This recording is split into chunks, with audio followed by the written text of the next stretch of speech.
আসসালামু আলাইকুম। এই যে শরীয়তপুর বেড়াতে গেছিলাম, বিয়ে বাড়ি বেড়াতে গেছিলাম।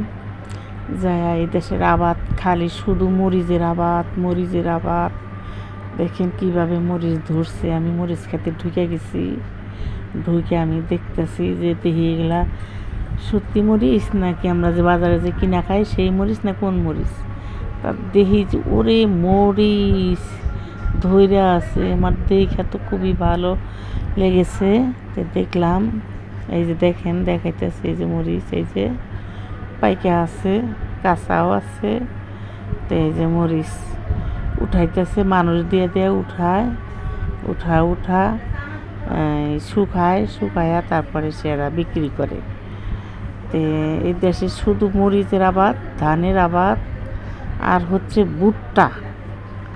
ভুট্টা যে এত হয়েছে, ভুট্টা খেতে অবশ্য আমি যাই নাই। আমি মরিচটা দেখেই লোভ সামলাতে পারি নাই, এর জন্য আমি মরিচ খেতেই ঢুকে গেছি ক্ষেতের